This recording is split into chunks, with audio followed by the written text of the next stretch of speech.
Hello, everybody, once again, and welcome to another action-packed episode of Warring the Attitude. I am your host, Brent Piles, and I just realized right now saying that promising you guys a lot of nonstop action. This Raw that we're going to review is probably outstretching my bounds a little bit. Anyway, my tag team partner is here with me. He's the Ballroom Brawl and Disco Dance Dynamite Stretched Intercontinental Playboy, folks.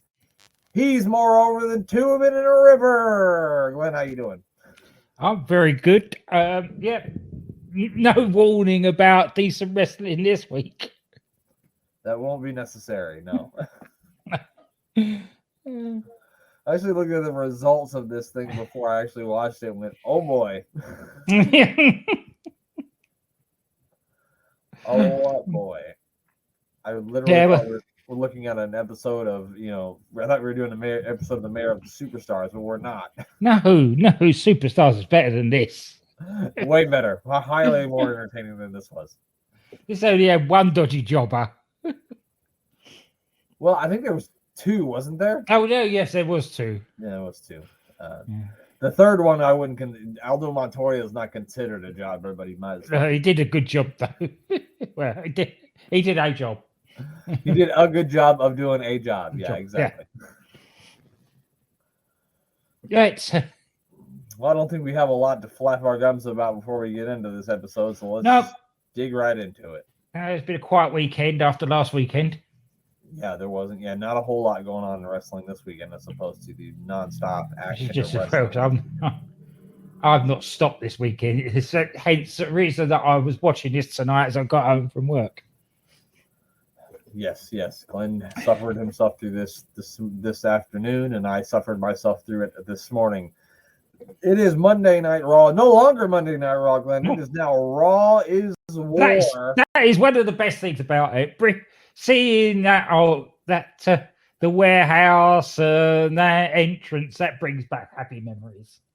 Yeah, the opening video was a lot cooler this week than the previous ones, and also like the new look with like the bigger stage and the bigger screen. It gives it like a bigger feel. Like it gives a show a bigger feel than it used to before.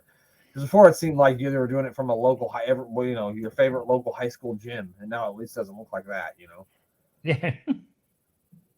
We're in Worcester, Mass, or Worcester, Mass. Worcester. I think is how they like Worcester. Worcester, Mass. I think is how they pronounce it. At the DCU Center. I don't know what DCU stands for. You can look that up and figure it out yourself, I guess. Like I said, new debut of Raw's War this weekend. We got a new stage. We got new explosions to open the show. And it's not featured on here, of course, because they've taken it off the network or Peacock. But it also had a new theme song, which was The Beautiful People by Marilyn Manson. They don't keep it for very long, but for a couple of months they do use Beautiful People by Marilyn Manson as the opening song for Raw is War. Do you want to hear some interesting facts about the DCU Center, Glenn? Go on then. All right, it's located in downtown Worcester, Mass, and is the home of the Worcester Railers. Glenn, do you want to guess what sport the Worcester Railers play? Oh, they're a nice hockey team. You got it, Glenn. They are an ice hockey team. They play in the ECHL. They are affiliated with the New York Islanders. They've only been around for about 6 years. This arena also held Slamboree in 1998 for WCW and 2003 Backlash, which had the infamous match where Goldberg debuted in WWE taking on The Rock. So there's your information from the DCU Center in Worcester, Mass. They also let us know at the beginning of the show that Sid and The Undertaker will all be taking on Vader and Mankind in the main event. What could possibly go wrong? Well, yeah, nothing at all, Glenn. With the show with that being the main event, how could it be bad, right? It did start off hot, Glenn, because we started off with the Psycho Sid promo. We did. I am not going to fall for your trap, Undertaker, because at WrestleMania, you will fall victim and become another symbol of one of my victories as the World Wrestling Federation Champion. What you need to do tonight, Undertaker, and maybe even for the rest of your career, is you stay in the cemetery where you belong. Because after WrestleMania, that's where I will put you once and for good. Not once and for all, Glenn. Once and for good. Yeah, once and for good. He definitely has a way with words like nobody else. Nobody quite has a way with words quite like Psycho Sid.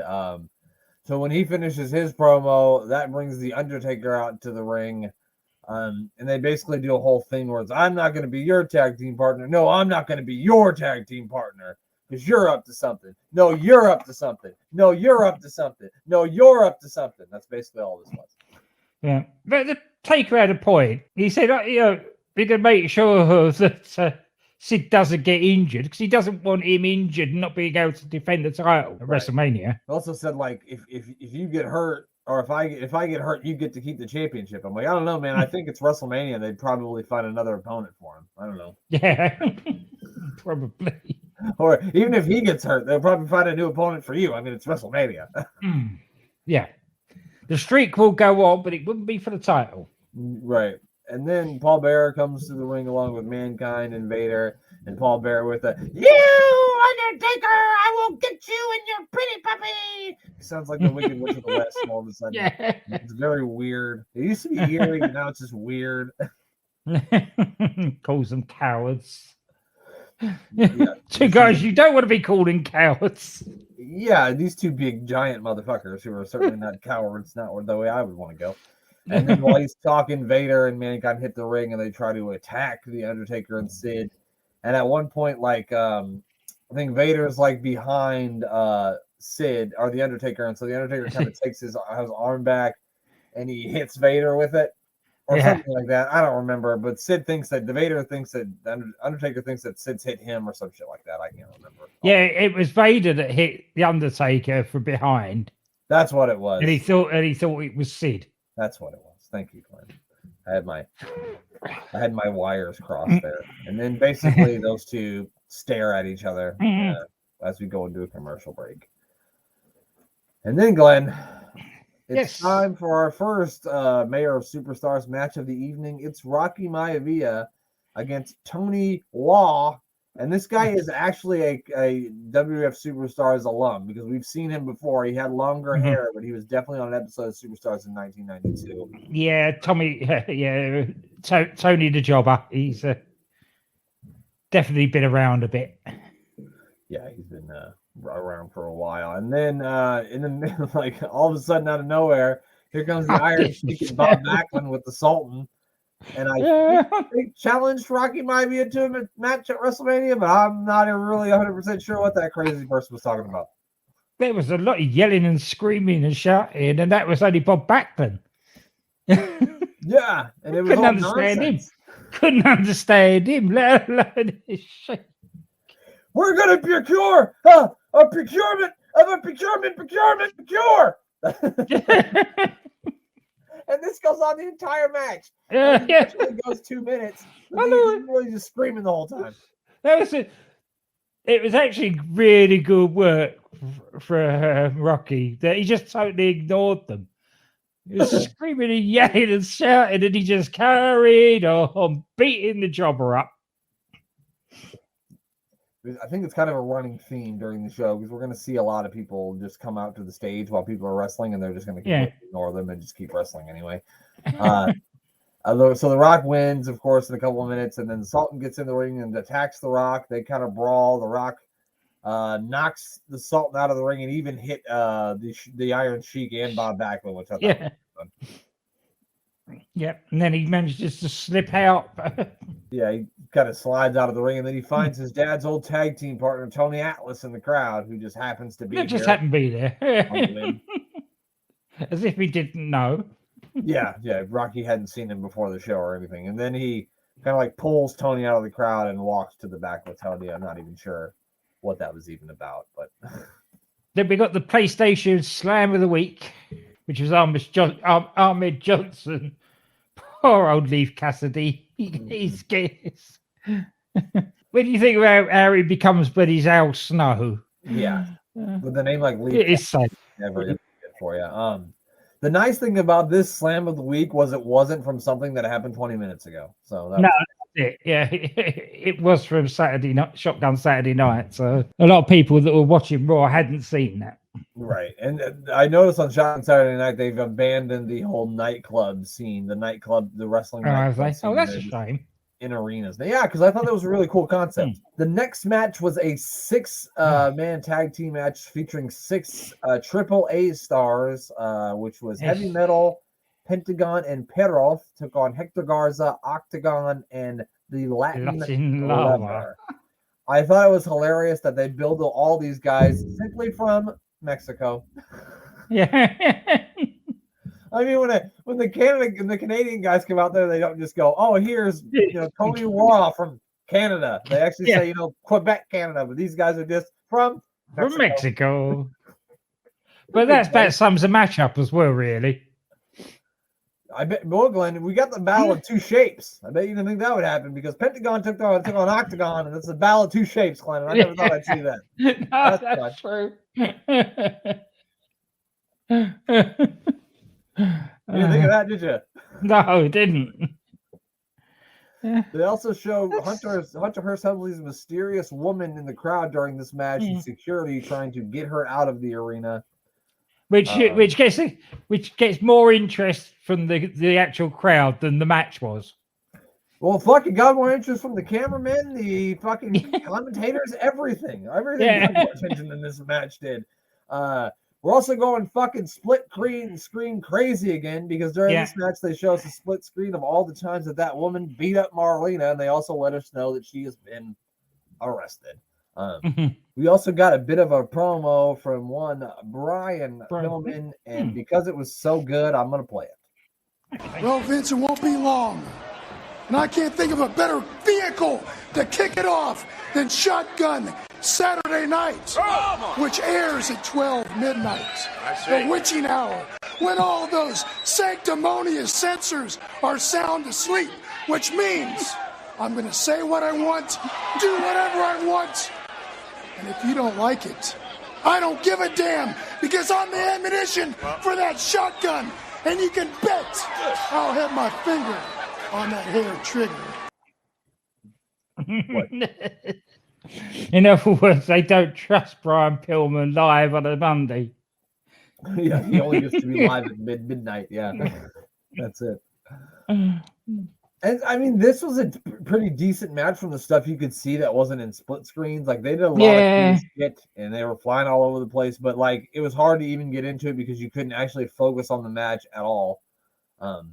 I believe the finish of it even came during the promo. I think it came. Yeah, but it was an awkward finish because obviously nobody had told Heavy Metal the Latin Lover was going to do a frog splash on him. Because by the time he got up there, leapt off the top, the other guy was standing up, which is not a way to take a frog splash. Not typically, yeah. You typically don't see too many frog splashes with a guy standing on his 2 feet very often.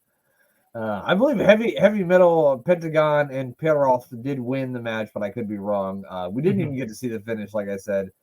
I wonder if Pentagon is any relation to Pentagon Jr. You would think that maybe, and if they're not related, it's got to be like some situation where he trained him or something. Yeah, so I was thinking the same thing, and I looked it up, and I really couldn't find any information on it, but it only makes sense. And the way that the mask sort of thing gets passed down in Mexico would make a lot of sense that that's where he got it from. Like I said, match was fine, but they didn't really give us any reason to care about it. They actually tried to, in fact, make us care about 3 other things more than the actual match that was on. So that's that. The next one is going to be our second jobber of the week, and his last name isn't Roy. His first name is Roy. It's Roy Raymond taking on Ahmed Johnson. This was just basically a beat up. Yeah. The guy didn't even know how to fall out of the ring properly. I have a little information on Roy Raymond because I know you're clamoring. So I looked him up, and it says that he was an American pro wrestler, which I don't even think that's right because I'm pretty sure he was billed from Quebec, Canada. So I don't even think that him being an American pro wrestler is correct. Yeah, no, that's about right. Doing my research for the superstars, there's a lot of that where they're billed from one place and they come from somewhere totally different. Yeah, so I just thought that was funny. That was the only information I had. Yeah. So, as the match is going, the Nation of Domination music hits. I found it hilarious that the rappers came out there and rapped the whole song while the match was going on. Like, that wasn't ridiculous or silly. The whole stage just filled up with people. It was like a choir. Right? How do they pay all those guys? God knows. Yeah, Johnson tries to throw Roy out of the ring in the worst possible way, and Roy couldn't really figure out how to get up over the top. And we're going to talk about it later on. Got his foot caught on it and everything. Yeah, it wasn't good. So Ahmed wins, of course, and then Farouk starts telling Ahmed Johnson all about the streets, Glenn, because Ahmed Johnson doesn't know about the streets, and Farouk does know about the streets. What's it? I don't know what streets he's on about.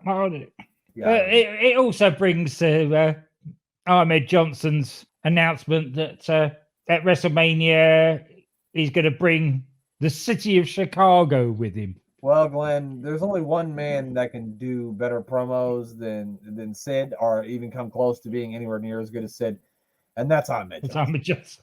So. Do I look scared? You know why I'm not scared, you ignorant punk? You and that piece of trash and that jailbird, you know what? Hey. You boys don't scare me. You never have, you never will. But I tell you what, since you got a nation, I decided to bring you a little gift, punk. I went out and found the two baddest, meanest, nastiest men I could find. And you know what? Is it the Nasty Boys? You bring the nation. I'm going to bring the whole city of Chicago with me.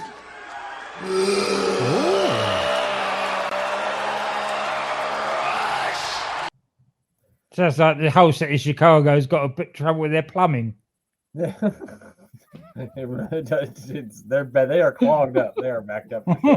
They need TL Hopper to come in and fix those pipes for him. He's the only TL Hopper.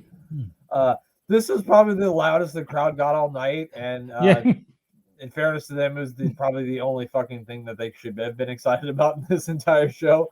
Hawk even called the Nation of Domination. He said after they beat them up, they're going to be a sweaty, stinking pile of sweat socks, which I thought was really funny. Yeah. Sweat socks. So yeah, apparently this Chicago street fight is going to be a 6-man Chicago street fight at WrestleMania 13, that's coming up in 2 weeks. Glenn, can you believe it?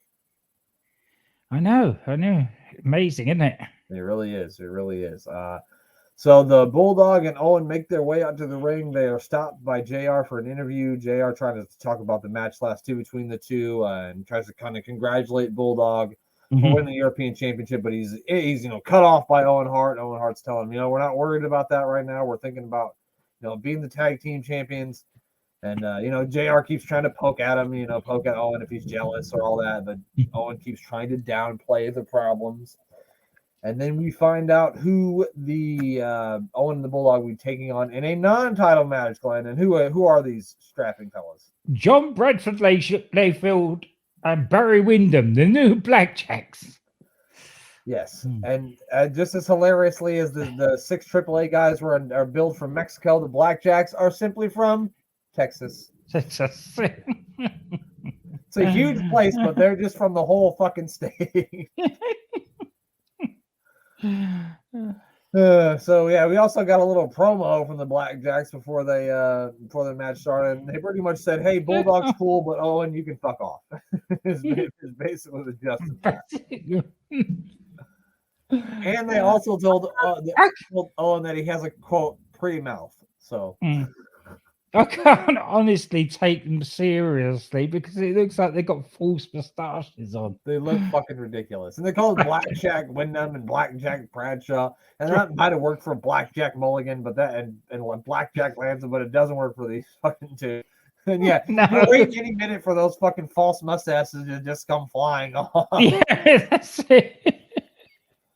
Try to keep them up. Yeah. Did you notice when the match started, Glenn, the Bulldog, he attempted to clothesline Barry Windham over the top rope about 3 times, but he just couldn't get it. He just wasn't going, was he? And Bulldog said, just forget it. Just punched him in the face instead. Like, maybe as it started going, Barry Windham got a little bit better, but like when this first started, he kind of looked like he had 2 left feet out there. He was just like stumbling around, and it just didn't look very good. Yeah, I don't know why. You know, one of the best to ever lace up boots, and that's other wrestlers that say that. So I'm not going to argue with them. Yeah, I'm not going to argue with Ric Flair, at least not about like who's one of the best workers of all time. I'll argue with him about how to be a decent person because he did. No, that's it. Yeah. And Glenn, we cannot get one fucking match without a side-by-side promo, and we got one for Vader. And if it's Vader, Vader's got to be heard, Glenn. He must be heard. So let's hear from old Vader. 13, March 23rd, Chicago, Illinois. Davey Boy Smith, the British Bulldog, and the so-called King of Hearts must understand one thing. They're not good enough. They're not strong enough. And they damn sure ain't bad enough to take away the gold at WrestleMania. The pain game comes out because Vader fears no man and he feels no pain. And my partner here, he loves pain. He loves to dish it out. He loves to give it. So on top of all that you see, on top of all that you heard, they must deal with the man. They must deal with mankind. And the pain game. Oh yeah, because it will be time. It is time. WrestleMania 13, March 23rd. Vader time, no doubt, yes. Thank you. Destiny. Thank you very much. Thank you very much. Vince is like trying to get him to wrap it up. Like, all right, man, that's enough. Yeah, we know it's Vader time. Get off. Yeah, you're right. Yeah, it's been Vader time every time, motherfucker. Yeah, we get it. It's not like he's reading that off a card. He's like, the British Bulldog, Davey Boy Smith, the so-called King of Hearts. It's just not. It's just like, and like you got Mick Foley there. He's fine at cutting promos, but you let fucking Vader talk. Like, what the Yeah, we had a great one from him the other week where he says, "Oh, equal opportunities hurter. I don't mind whether I hurt my friends or my enemies." Yeah, that was See, but you let Vader talk. He's reading off a card. They also inform us during this match that next week, Glenn, we're going to see Bret Hart face the WWF champion Psycho Sid in a steel cage match for the WWF Championship. So that should be fun. Of course, you as champion, you would agree to that, wouldn't you? As Signature champion, you would agree to a cage match a week before WrestleMania. Absolutely, you would. I mean, it's the best time to have a cage match is the week before the biggest match of the year. That's got to go up there with the dumbness of having 3-man bloody title matches. When the champion asked for it, when the champion's like, please, I cannot face just one man. I must face 3. Yeah. You don't understand. I must face 6 guys. I have to defend this title against 6 guys. Why? I hit my head a bunch of times. That's why. Then they show another promo. This time it's Taz who's pretty much telling King Lawler to shut his mouth or he's going to come out there and hurt him. And then the King says, you can come out here and I'll tell you how short you are, which I thought was really I got a kick out of it for me. Very true, though. Yeah, I don't know. What do you think about this match? I didn't think it was so bad, but they didn't give you any reason to care. They really frustrate me. The new Blackjacks. We know we've got 2 of the most powerful, best wrestlers on the planet. And everything they do, they're obviously weighed down by the weight of those false moustaches. Because everything looks laboured, nothing looks strong or well worked. And they're 2 of the best workers. They should be 100 times better than they are. Obviously, neither of them had their heart in it. Whose idea it was, God only knows. But it obviously wasn't theirs. Yeah, and it never really gets off the ground either, as we'll see going forward. And God, I think you're right. I just think they just didn't. Anything that has the word "new" in it in wrestling, except for the New Day, that shit's not gonna work. No, and that's because they weren't new. No, that Right, was they weren't new. Exactly. Yeah. they weren't, and there wasn't an old day back in And I back in guess the maybe day. the new Daniel Bryan worked out a little bit too, didn't it? But Yeah. besides that, and that's when you took, that's the same person becoming the new person. That's not you. That's not like if you made Drew Gulak the new Daniel Bryan. That wouldn't work. Oh, yeah, that's it. That would not work. Yeah. Well, the new Rockers, that didn't work. Yeah. It never. The new Midnight Express. That shit doesn't work. No. Owen Hart locks in the sharpshooter. Barry Windham gets in the ring to try to kind of break it up, but Bulldog cuts him off, and then they're having problems with clotheslines again because he keeps trying to clothesline Windham, but Windham keeps standing there. And then Bulldog ends up knocking the referee over by accident, so the Black Jacks win by DQ. Yeah, decides to call it a day because everybody had obviously forgotten what they were supposed to be doing. Yeah, I don't know. When's the last time we saw Owen Hart and Vader? I mean, Owen Hart and the British Bulldog have a tag team match that didn't end in a DQ count out or some sort of smosh finish. It feels like it's been forever. Yeah. Well, since we've been watching the whole of '97 so far, there's not. I can't remember one clean finish to a match. No, we fucking either, man. We fucking either.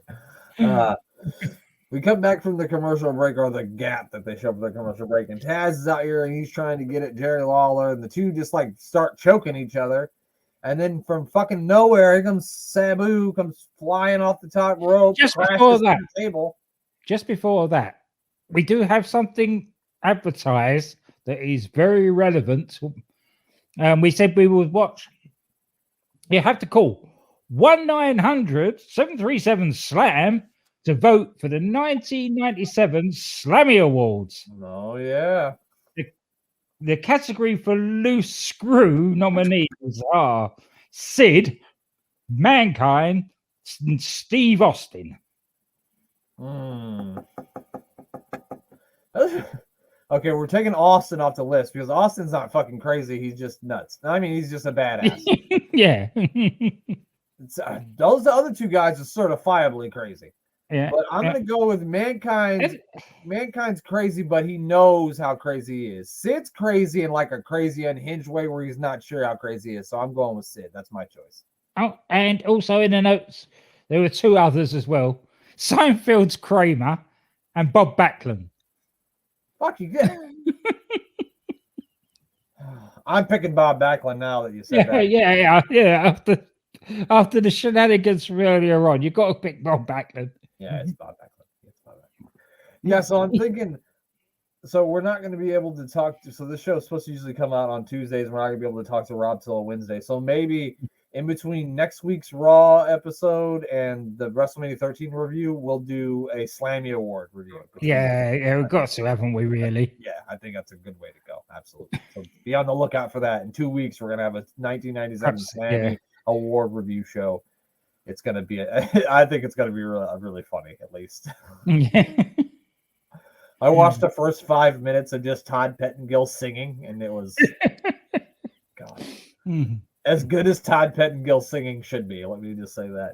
Yeah, so Sabu comes flying out of nowhere. He goes through a weirdly placed table that's like on the side of the ring, which they never have tables there. I'm sure that there was supposed to be somebody to catch him. But yeah, well, the table caught him, everybody, there was a whole sort of group of people, including the King one side and Taz the other. Sabu comes off the top. They look up. They're both steps aside. And crashing goes straight through the table. Crashing like into the table in the guardrail because the table's like right against the guardrail, so he hit both. Which makes me think that it wasn't meant to actually go through that table. It could very well. I think there was something. I think they were supposed to catch him, and the pair of them decided that they were just going to move to the sides and let him crash and burn. Yeah, so that was something that happened with the ECW guys, and we're going to get more back to something that happens with the ECW guys, even though we don't want to. Speaking of things that I didn't want to watch, we had Leif Cassidy taking on Miguel Perez. That guy. Shit. If he was a foot taller, they could have it. They could have had him as El Gigante because he wouldn't have needed the suit. He was that hairy anyway. I was going to ask you, Glenn, who do you think's got more body hair, Miguel Perez or George the Animal Steel? Miguel Perez. You could just about see with George Steele. You could just about see flesh through the, but that guy was wearing a rug. There was no flesh to be seen. It was like he had a fur overcoat on.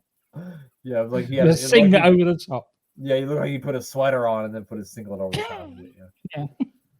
I know all the people at home are clamoring and wondering, all the people listening to the show right now, if we get a split screen promo in this match. And of course we do. We get one from Paul Dangerously. And he says his extreme friends are going to come after the King. And I'm sitting here wondering why this match couldn't have been the fucking dark match.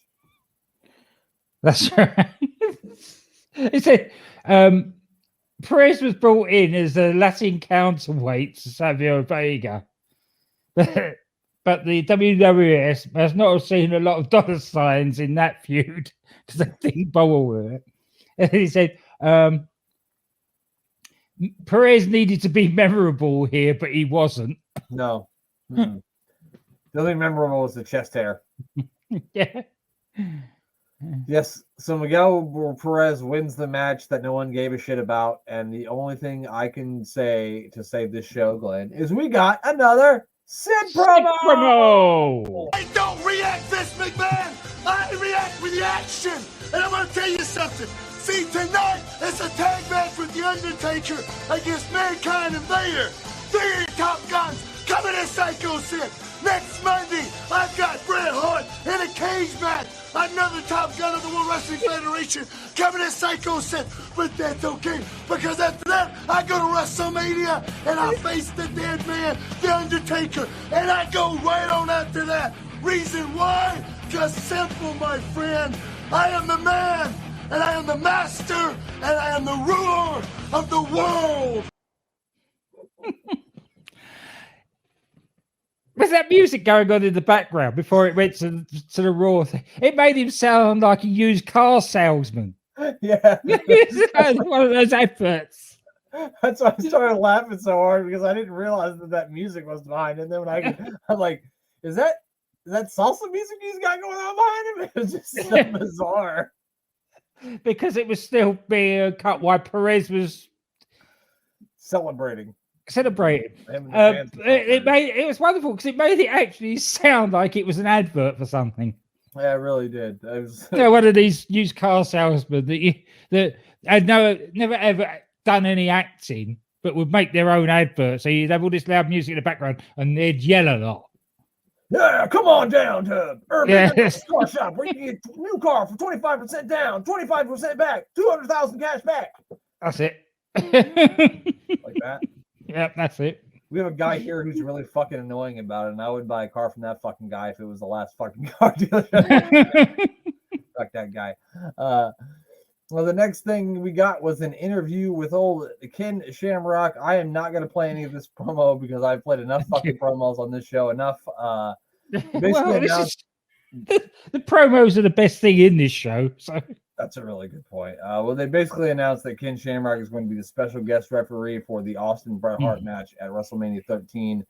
Austin then shows up on the big screen, says he's lucky, that he tells Ken he's lucky he doesn't come down there and kick his ass, and that he hopes Bret beats Sid next week so he can face him for the title at WrestleMania. And then Shamrock gets on the mic and says, if you want to fight, you can come down here and fight me right now. He doesn't, but Bret Hart comes out anyway. Yeah. And Bret Hart's happy to be here, Glenn. And do you know why he was happy to be here, Glenn? He said about crying all the time. Yeah, because he wants to whine about how he lost the title to Sid. Yeah, but go on about people with signs that say that Bret cries. Well, he is crying. I do cry. Yeah, he basically gave us the whole. Yeah, I do cry. Bret says he's fed up with the lack of justice, and but he is happy because he finally is going to get Sid for the title in a cage match, and he's going to be champion for the 5th time. Bret then runs down a list of people who screwed him. There was Vince McMahon, Gorilla Monsoon, Stone Cold Steve Austin, Psycho Sid, Shawn Michaels, the Prime Minister of Canada, There was the Queen of England. He said Glenn screwed him. Owen Hart, his parents. Okay, some of those I made up. There was a lot of people. There was a lot of people that screwed him over. And of course, spoiler alert, so does Ken Shamrock. It's a really good point. But he says he's cool with Shamrock, and that if Shamrock screws him too, it'll be the biggest mistake of Ken's life. Yeah, then Austin comes out and they basically, stare at each other as we go to another commercial. And then, Glenn, we can't go one fucking week without the motherfucking Honky Tonk Man. So he's here again. Of course he's there. At least he showed up this week and it wasn't just his music. Well, I don't know. It might have been better if it was just his music, to be honest with you. He promised us he's going to sing, or more like threatens us that he might sing. But he says that the fans there didn't give him enough of a reaction the last time he came. So he's not singing anything, thank God. Thank you, the people of Worcester. Yeah, the people of Worcester have done right by us this time, haven't they? So Billy Gunn makes his way out to the ring to face Aldo Montoya.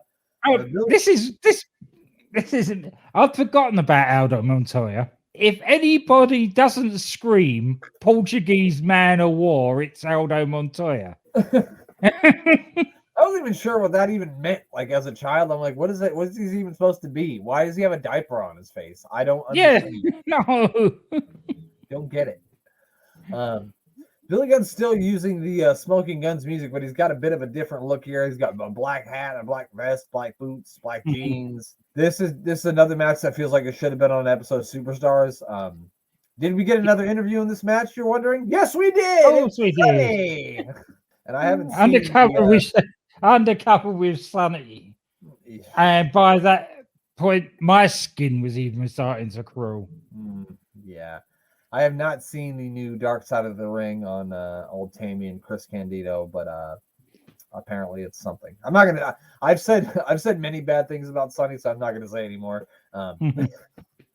We had to have a side by side, Glenn, and we just had to because this is Raw as War. So while this is happening, Billy Gunn goes up to the top rope and drops the top rope leg on Aldo Montoya to beat him, and the Honky Tonk Man, Glenn, actually seems to be impressed by this Billy Gunn individual.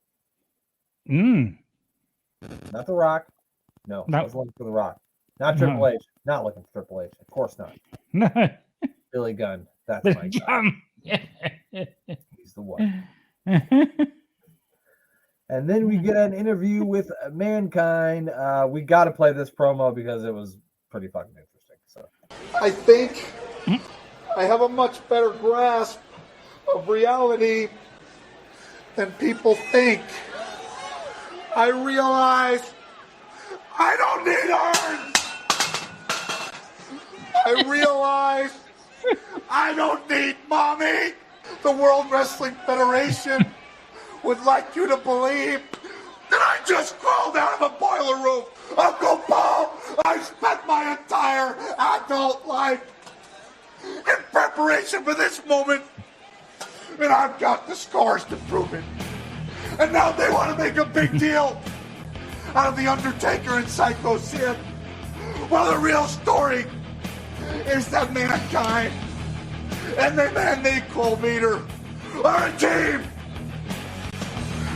Undertaker, you know me well. Psycho Sid, you're about to know me real well. Stay tuned, And ladies. you will find out that when you take a bite out of the bag apple on the tree. they literally cut it off in the middle of it.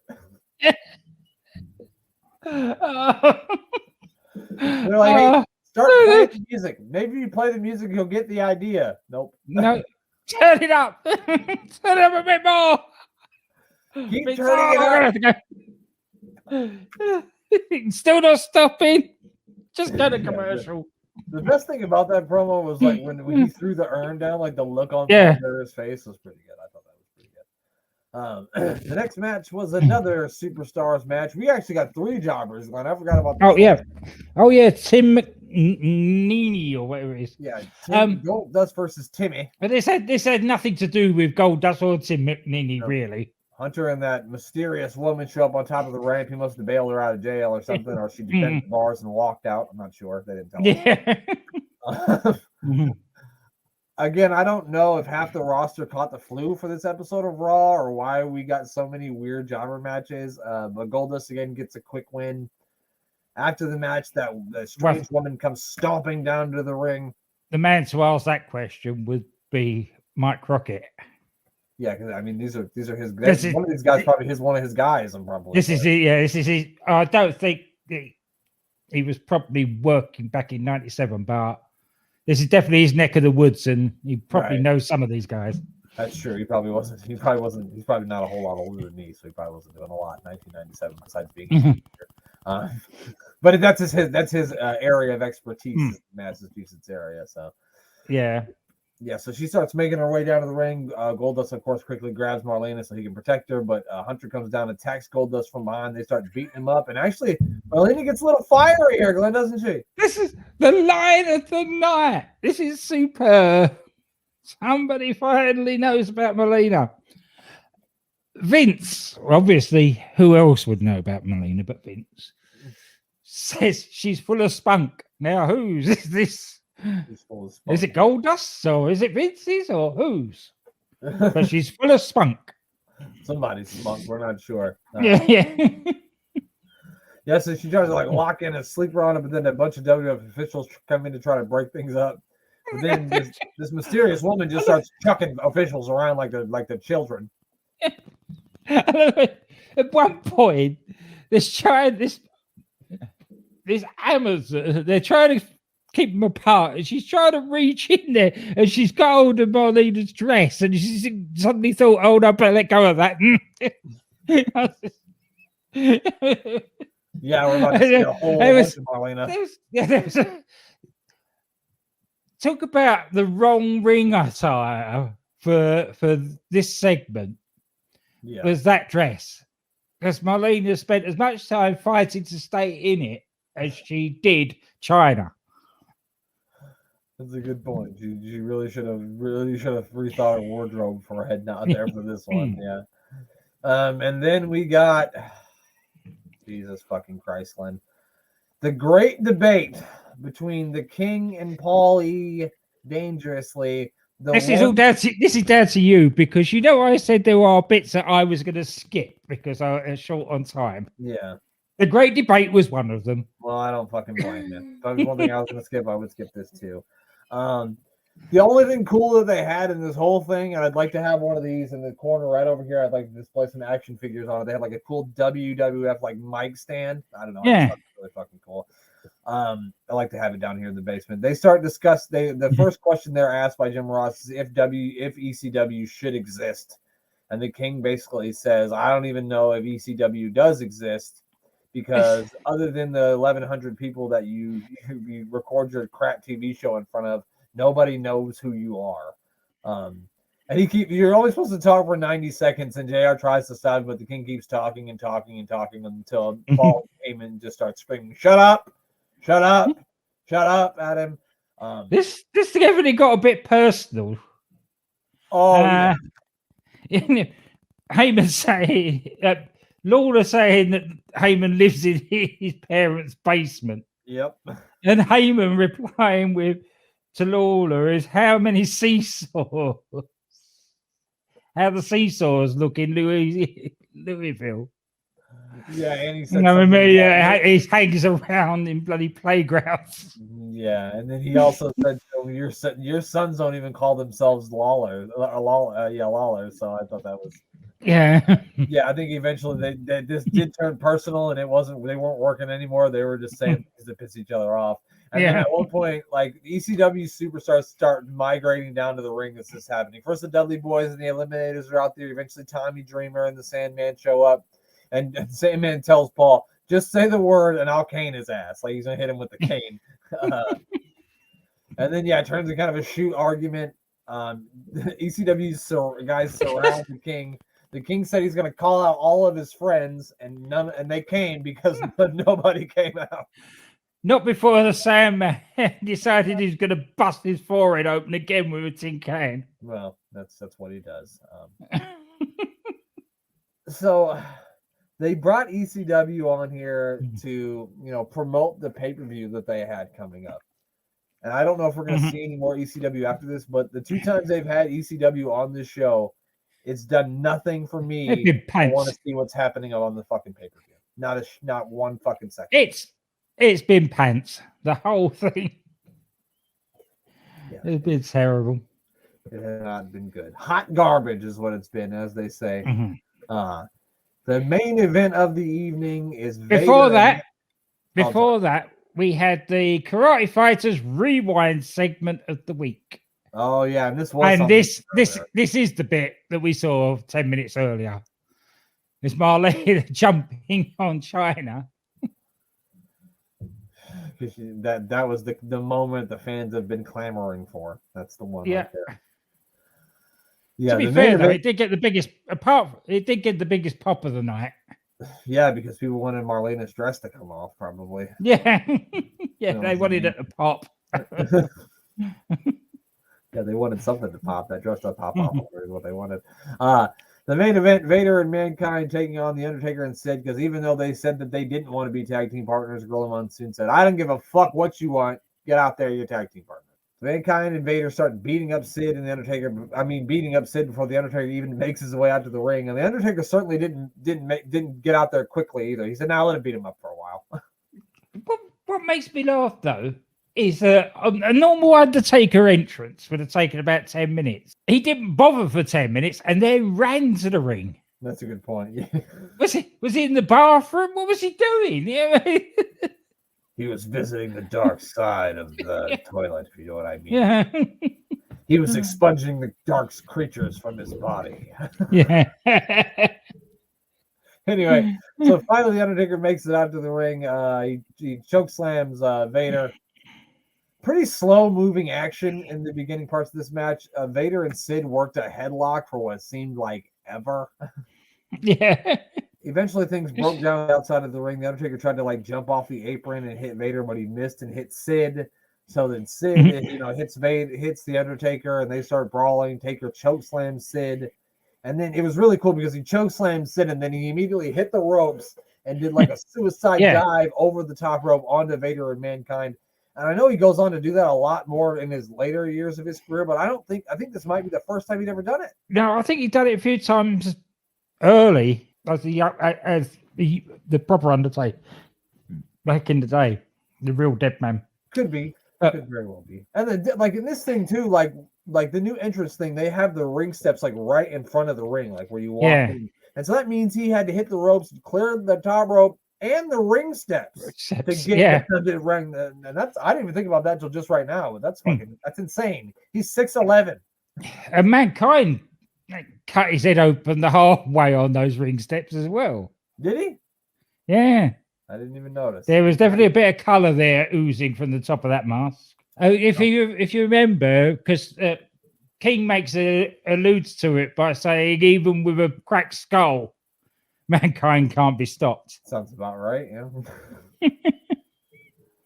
And then Undertaker's got a fight on the outside with Mankind. Sid attacks him from behind, tosses Undertaker back in the ring. He hits a power bomb, and then Vader slides in and pins the Undertaker for the win. Taker then brawls with Vader and chases after Sid to the back. And then we got a weird short Bret Hart promo to end the show where he says he's going to win the WWF title back next week. No, Vince asked him, how did you get your championship back next week? And he said, I guess by crying about it, which I thought was funny. Yeah. And then he said next week that we're going to find out who the real king of the WWF is. And it isn't a giraffe. Why would it be a fucking giraffe? Why would it be? Not Toys R Us. Why the fuck would it be a giraffe? If you would have said it was a lion or something, he says a giraffe. Who's trying to think of something. Fucking giraffe. What are we talking about? Trying to think of something tall. You're gonna find out it's not a giraffe. What? Anyway, it's Bret Hart. It's not a giraffe. Bret Hart is the king of the WWF. And that's the end of this show, which it made me want to pound my head against the floor. Every time they popped up a split screen promo, no. Okay. It's a 2-hour episode of WWF Superstars. Worst. It wasn't even that, because it was nearly all promos and messing about. Yeah, interaction between China and Marlena, that was decent. Yeah. The main event serviceable, which you would expect from those four. Right. They're just progressing the story towards WrestleMania. Right. But the rest of it was a dumpster fire. And like the 6-man match would have been good if they gave me a reason to give a shit about it, because they did a lot of cool stuff in there. But like they showed me 5 other fucking things during it that I didn't get to see any. I was going to say I couldn't remember anything that happened in that because you couldn't see it. Yeah, exactly. Exactly. So yeah, that is this episode of Raw. We got one more episode of Raw before WrestleMania 13. So next week is the go home show. We will see a cage match featuring Bret Hart and Sid. This is a pretty iconic Raw. Something happens at the end of this show that's pretty iconic and kind of sticks with people in people's memories. Is when WWF started embracing the attitude, and that's what this show is all about. Glenn, what do you need to plug before we get out of here? Oh, where are we? Let me get all the bits and pieces together. No, that's a blank one. There are none this week. No blogs. Just kidding. Some other decent people to listen to. DDT with DC and Doc. Bang Bang Podcast. Andy with his various guests talking lots of nonsense. And basically, Bang Bang, if anybody that hasn't listened, is a work in progress for the British market. Yep, exactly. I'm booking the territory with Rob and Danny. They're still on their Gator Golf at the moment, being the lead Gator Golf, and they're coming to the end. Unfortunately, of I'm booking the Tankatory, covering the life and times of Tank Abbott. No relation. And if you're into sci-fi and Doctor Who and all that sort of stuff, got the Doctor Who podcast with Danny and Si. They do a great job of reviewing old and new Who. Yeah, and if you're into that sort of thing, I'm not really, but Dan has a really good way with words. He kind of has an eloquent way of speaking, and so if you're into that kind of thing, he would be a really good guy to listen to. I think I could listen to that just to have Dan lull me to sleep. You know what I mean? Yeah. Not that you're boring, Dan. I'm just not into Doctor Who.